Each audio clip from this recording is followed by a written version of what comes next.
You have to be honest about the areas that are really important to you, the areas that you feel challenged as well, and what you really need in a teammate, in somebody that you would be willing to go to battle with.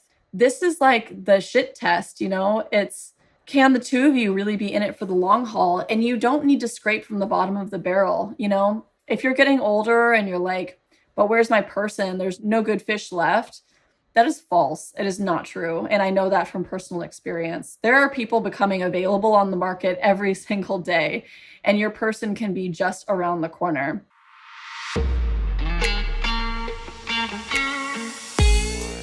Welcome to the Worth It podcast. I'm Megan Taylor, coach for the brilliant minds and the rare ones who are always growing.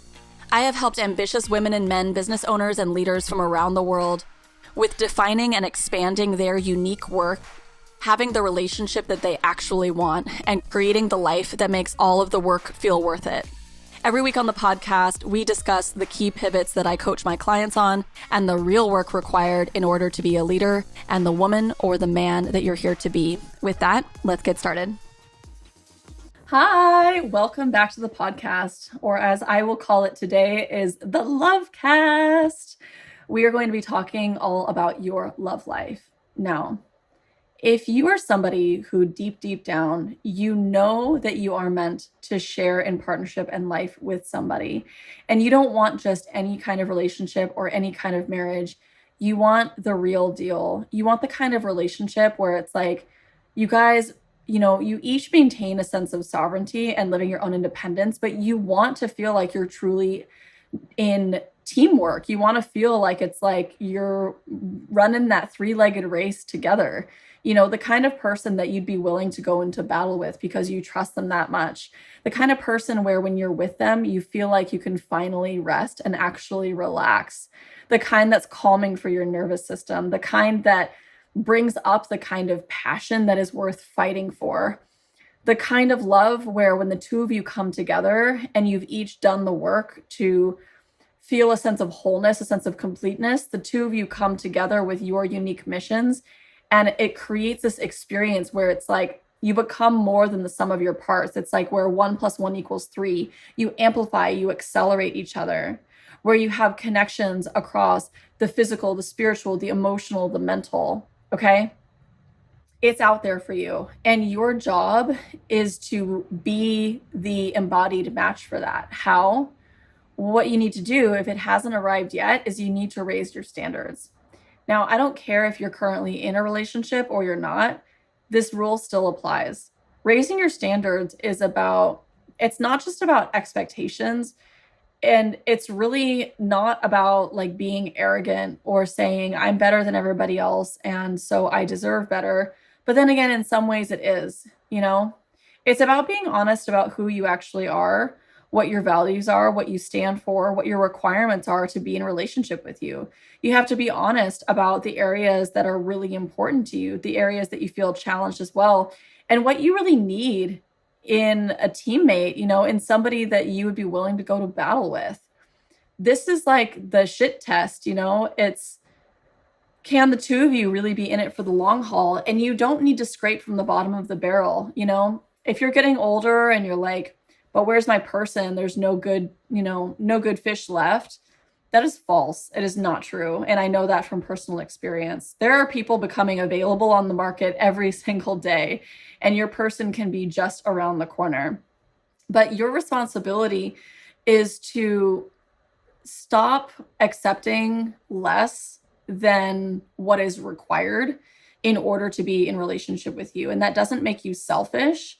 That makes you honest about what is actually needed. And so what I recommend is rather than doing a bottom-up approach, which has nothing to do with booties, but I want you to do a top-down approach. What does this mean? Rather than casting a really wide net when it comes to the person that you are here to manifest into your life, I want you to go top down, which means I want you to raise the bar on your standard of what you really require for yourself. I want you to get crystal clear on who this person actually is. And again, this can be your current partner. It can also be your future partner. It is completely irrelevant the name of this person. What is important is the embodiment of the standard and you being a match to that standard. Meanwhile, you taking responsibility for creating and cultivating yourself into being what I call the highest offering. The highest offering is the biggest gift that you can offer to this person. So for me, some of the biggest gifts that I can offer is like my serenity, my groundedness, my calm, being the peace, my support, right? And the only ways that I'm able to really offer these things is if I'm feeling at peace and harmonious in myself. And so one thing I would ask is not only who is this person that I'm looking to call in, and can I raise the bar and raise the standard and get really detailed about and nuanced about what I'm looking for, but also how can I cultivate myself to be the highest offering? And not just for my partner, but for everybody in my life. How can I be the highest offering through my work, right? Especially if your person is not here yet. We don't need the person in order for you to have a place to express your highest offering and your highest self. It's just another place for you to be able to share that love when they're finally here. But you get to practice every day doing that in all parts of your life, whether it's when you go into the gas station and have a conversation with the attendant, or it's when you're on a client call. It's this question of how do you actually be the highest version of yourself? What does it look like for you to be the highest offering, not only in what you do, but who you be? How can you be even more embodied in your values? And when you do that, and when you let go of the timeline of when this person appears, that's when they appear. We have to let go of the pushing. And I know for myself, I reached a point where I was like, you know what? Continuing to swipe on Bumble, it just does not feel like the path for me. And I really think I'm going to meet my person organically. And you know what? 3 weeks later, he appeared from right under my nose. And it was when I was not looking. But the quality of what I received was so much better than I ever could have even imagined. And a big part of that was because I let go of trying to get the guy. And I focused on being the highest offering in all areas of my life so that when we finally met, he saw the quality of my character. And that was all that was needed in order for him to be able to recognize me. And then soon enough, I recognized him as my person too. So just because it's taking a while doesn't mean that it's not just around the corner.